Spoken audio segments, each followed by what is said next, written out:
I would like to take you now to a more central area of the Western Hallstatt culture. I mean, mainly northeastern France, and I would like to drive your attention about a phenomenon that I believe is very important for this cultural phenomenon, which is the question of the memory of the disease and how the memory of the disease is transmitted and maintained in a way which seems to be very different compared to the previous period of the late Bronze Age. So to come back to iron, in Western Europe, iron production begins to appear in the 9th century BC. Then it spread for good the 8th and 7th century BC, but it is becoming common just only during the 6th century BC, where it's used mainly for jewelry like bracelets, but also for a very high-tech component such as a four-wheeled wagon. And we can see very clearly that its position, its use, is the prerogative of some new dominant social classes, and this is what I would like to talk about. So, since a long time, it has been noticed that the beginning of the early Iron Age is linked with a new class of people which are related to sword graves assemblages. And the adoption of iron, in fact, is strategic, since it is changing also the method of fighting. It is allowing the use of the horse and the spread of cavalry. And we can see that in many of these graves, which are dating back to the beginning of the 6th century, mainly Hallstatt D1, it's very long swords, but you can obtain only in iron. In bronze, you know, there is a maximal length that you can overcome. And when you look at the appearance of this phenomenon, this is something which is appearing as early at the end of the late Bronze Age, during the 9th century BC. In fact, in the northern part of the Rhone and the Saône Valley, where you have a series of assemblages. I don't know if I can show them. No. Here. And then during the Hallstatt C1 and mainly C2, you have the spread of a facies of inhumation sword grave, which are characterized by the combination of a sword and a strange tool, what is commonly called a razor. So in the map, what you can see on the right side, you have the situation that during the Hallstatt C D1 period, and you see that there is a kind of province which is associated to inhumation in red, and on the western side, on the eastern side of the Rhine Valley, you have more cremation. They are the blue symbols, and in between you have something in pink, something which is something mixed. And so what is important to notice is that the same social phenomenon, in fact, is expressed in many different ways. And so in the funerary assemblages, things don't appear in the same way. For instance, in the eastern part of this Hallstatt, of this early Hallstatt province, you have a lot of assemblages with wagon, but you don't see very much in the western part. They appear at the very end of the Hallstatt C, mainly in Alsace, and then they are becoming more and more common during the period of Hallstatt D1, but mainly D2 and D3. So the change is occurring during the 6th century BC in this region.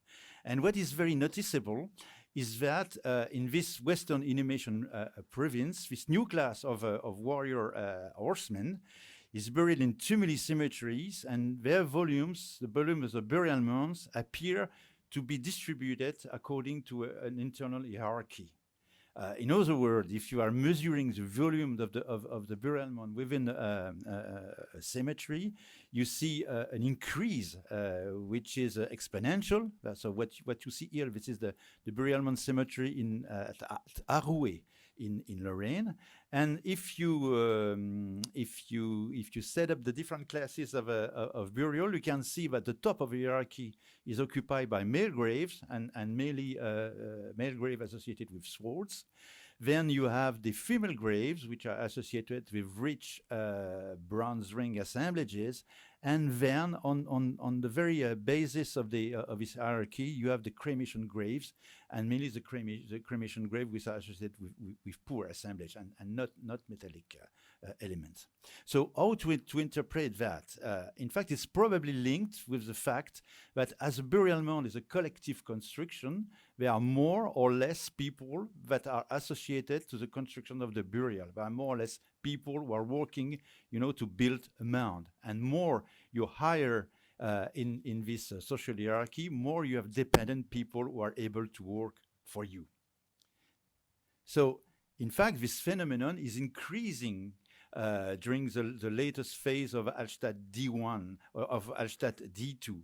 And during the second part of the 6th century, you have a considerable increase in the collective energy expenditure that are used for the construction of the individual burial of the dominant classes. And the other phenomenon which is very noticeable is that the people who are usually buried under burial mound, such as those people at Arouet, for instance, they disappeared.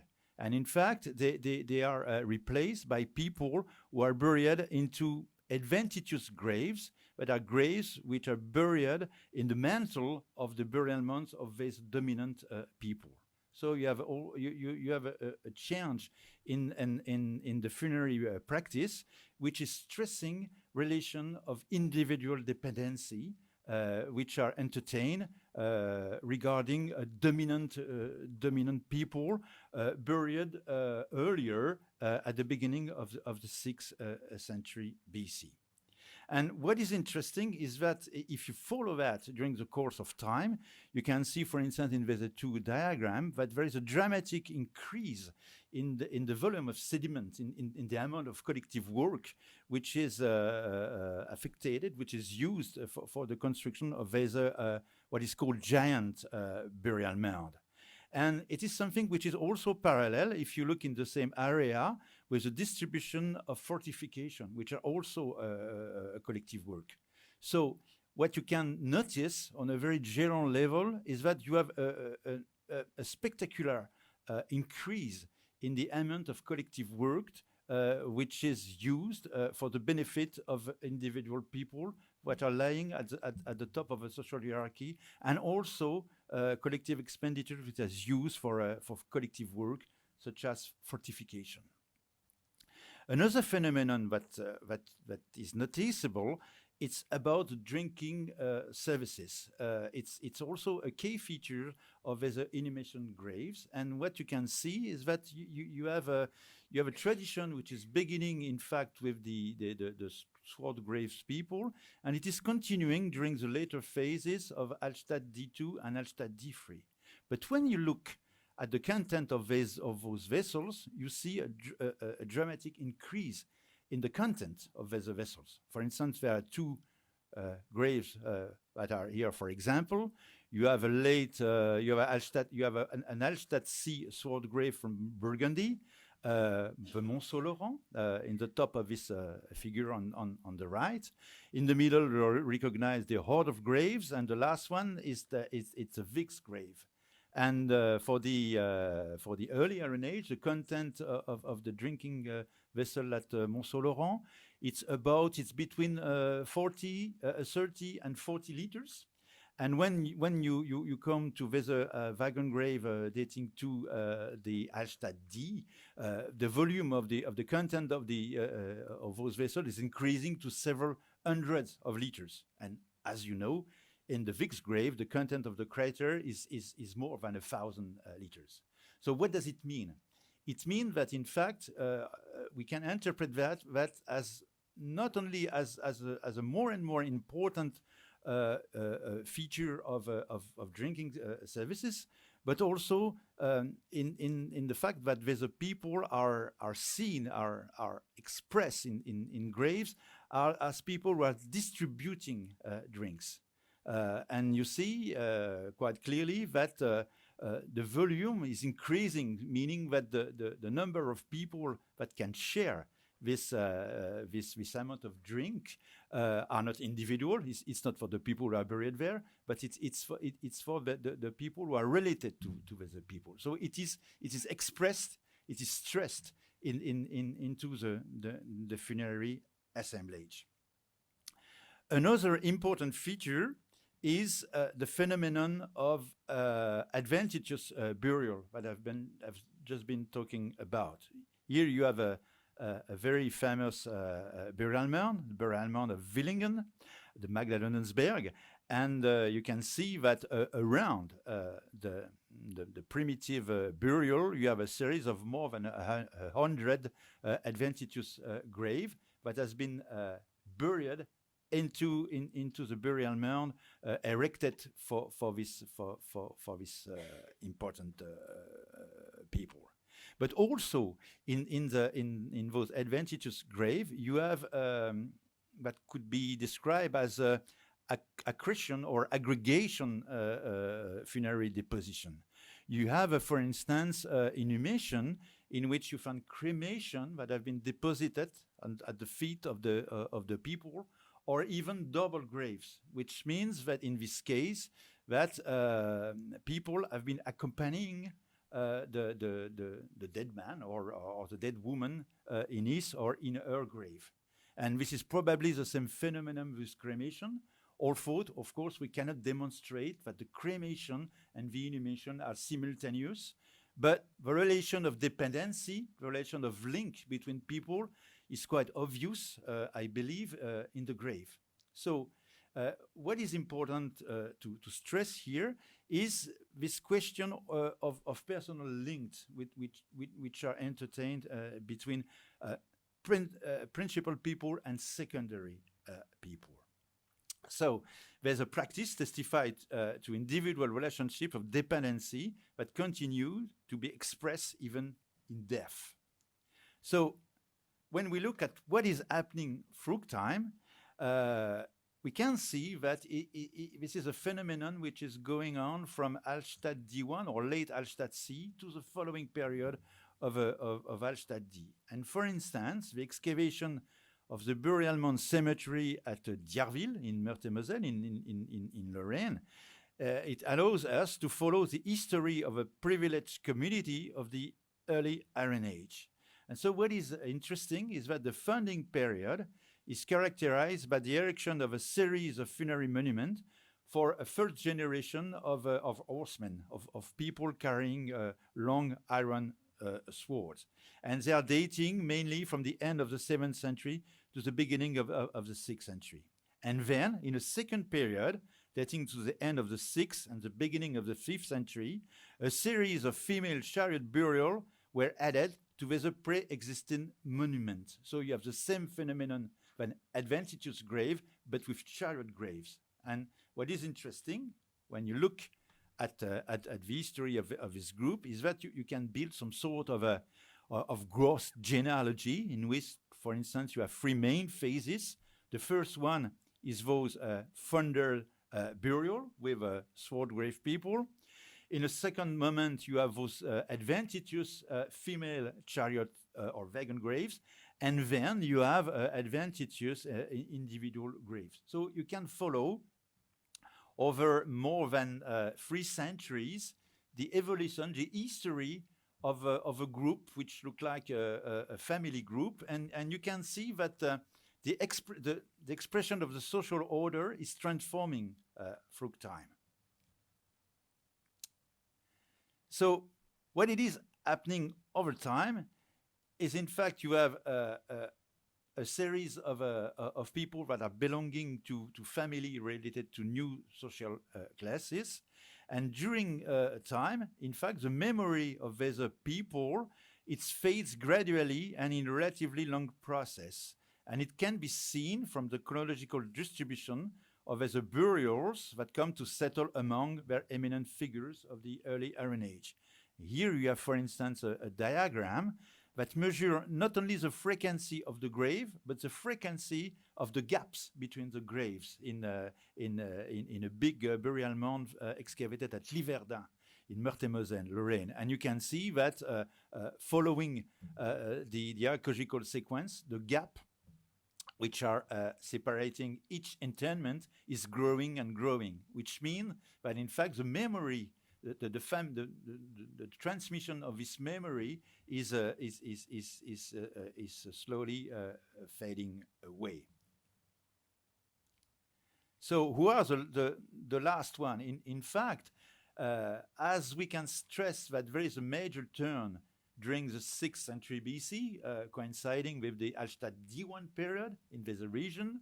In fact, the crumble, the collapse of what has been called the princely graves, that isn't dating only from the late Hallstatt D3. I mean the beginning of the 5th century.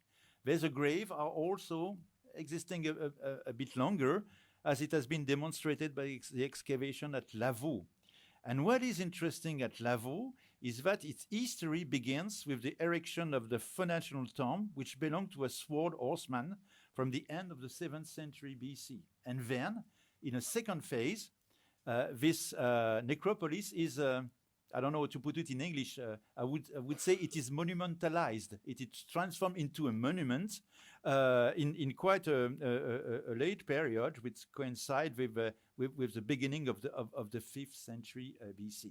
And so, like at Dierville, you know, there is let's call it a kind of genealogical link between the financial burial of those horsemen and those late wagon graves of the beginning of the 5th century. It is not, of course, it's much more monumental at Lavaux, but in somehow this is kind of the same story that we can read at Dierville. And very surprisingly, this we don't know if it is a man or a woman. I would say that according to the assemblage, it looks like more like a woman because it's symmetrical jewelry on the forehands. But he is or she is the last one of her or his line. And in fact, the funerary memory of this monumental complex is maintained until the Roman period. Until the Roman period, you have offering of pottery and coins within the monument. So this question of memory seems to be a key features of those elites of the Iron Age. There are other examples of that. At Sainte-Colombe-sur-Seine, for instance, the monumental mound of La Butte was erected for an initial wagon graves dating to the end of the 6th century, which was associated with a female assemblage, bracelets and earrings in gold. And when you look at the stratigraphy what has been drawn by the early excavators of the 1860s, you can see that there is at least two sequences in the monument. An initial monument, which was covered by a layer of stone, has been increased by the addition of a second amount of sediment, which has been also covered with stones. And so this type of increase of the funerary monument to integrate new burials is also observed in the burial mound of the Homikele in Baden-Württemberg, which has been excavated in the late 30s. And there are indeed several funerary chambers, and each time a chamber is added, the monument is increased in size. So this excavation of the 1860s was just consisting in a trench across the burial mound, but it's very likely that there are probably several burial chamber, funerary chamber in the monument, and this monument has been not only maintained but also increased during time. So it's about the question of the memory. And when we look a bit more in detail in funerary assemblage, like for instance the tomb of Ohrdorf, which is dating to the beginning of the 5th century BC, the assemblage of the funerary deposition is not completely contemporary with the burial. And for instance, it has been noticed since a long time that the Greek cauldron is a montage, is a gluing of different parts. Lions and handles come from other containers, and one of the 3 lions, which was missing, has been replaced by a lion made by a Celtic craftsman who has never seen any lion in his or a lifetime. It's much look like a wolf or a dog, but certainly not like a lion. And so we can see also that many pieces were very worn off. It has been noticed also by Sasha this morning, such as the bronze basin and the sofa on which the deceased was lying. So when you look at that, the objects which are belonging to the deceased are the most recent, which is quite obvious. The torque, dagger, the bed plate, and his quiver, which was full of arrows. And as he died at the age of 40 or 50, around 520 or 510, there's an artifact which dates back around 550, 500, are likely his personal possession when he was an adult. So he was buried with his personal equipment. But the most prestigious pieces that have been deposited in this tomb, obviously they don't belong to him. So, such as the wagon, for instance, probably the Greek cauldron. So they have probably been passed on to him by the previous generation, or maybe why not a generation further on. So each, in fact, funerary assemblage is not obviously a close context. In this case, as it is based on the question of the transmission of memory, and I'm going to come back about that, it is characterized by a collage of different temporality, which is very interesting for us to explore, as Sasha has shown us this morning. When you look at the cloth of the deceased, some objects like the torque, the dagger, the bed plate, and the shoes, for instance, have been coated with gold, and you have here a stratigraphy of the deposition, and in which you can distinguish at least 4 periods of different intervention onto the assemblage. The same characteristic can be seen at Vix, for instance. At Vix, the placing of the burial is dated around 500, around 400, 575. But there are old pieces in the grave, such as the Greek crater, which is a bit earlier, and a droop cup of Attic pottery, as well as a gold torque and the silver phial. And so they obviously belong to a previous generation, which was living at a time when the Lady of Vix wasn't yet born. And when you look, on the other hand, of the personal equipment of the deceased, it is obvious that the fibula, for instance, and the wagon are dating to a period during which the Lady of Vix was alive, when she was an adult. So, in other words, the furniture, the Vix tombs, like the one of Ohrdorff, is a collage of contexts of different origins, which are attached different period, statues, and meanings. And so the heterogeneity is a demonstration of a complex transmission by which the very identity of the object and those who possess them is transformed, being transmitted. So there is another very striking example that has been demonstrated by the new project we worked together with Pierre-Yves Milsan and Barbara Ambruster, the Hallstatt Gold project. And the Hallstatt Gold project has demonstrated that in the tomb of the Grafenbühl, there is a piece of a gold brocade cloth, which is an element of a second part that has been deposited around about a century earlier in one of the tombs in the Heuneburg area, more than 100 kilometers away. It is the same composition of the two artifacts. This is the same way of working with pieces of gold, and obviously they belong to the same object that has been separated in different parts, One has been buried in one of the tomb of the Arneburg area. The other has been kept for several generations and then deposited in the tomb of the Grafenbühl, which contain also very old objects, such as an Etruscan fan, which is dating to the end of the 8th century BC, and also an ivory cleanet of the 6th century BC. So we have to wonder, I think, why these objects are kept from a generation to another, and why this is maybe the most puzzling question, why at a certain moment in time they are deposited in grave. So when you look at that, the memory of the past, of the time of these great men of the early Iron Age, is not only transmitted by objects deposited in tombs, or even by the dead, it is also maintained by forms and images. And here I put two pictures that everyone knows.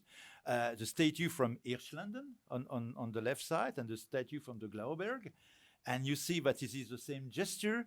It is even the same difference between the treatment of the legs and the upper part of the body. So this statue, which is dating to the 4th century BC, is maintaining a memory itself.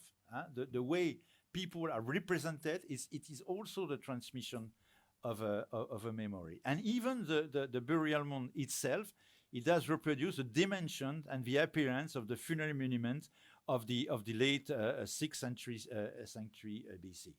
We have also in northeastern France Latin graves, which are still maintaining in the shape of the burial and in the shape of the tumulus the appearance of those late 6th century graves. So this so-called princely phenomenon, in fact, doesn't end at the end of the 6th century or beginning of the 5th century, but it is still going on during the 5th century and even the very beginning of the 4th century in a different way, but the memory of it is maintained. So I don't want to be very long. What I would like to conclude is to stress a few points. The first one is that there's a first society of the Western European early Iron Age are developing relationships of dependency, which seems to be related to the rise of individual debt. A new social class arises that seems to compare with the Roman class of the equites, people on horses with sword, and the rise of the gens, which could explain the relation of dependency expressed in funerary assemblage.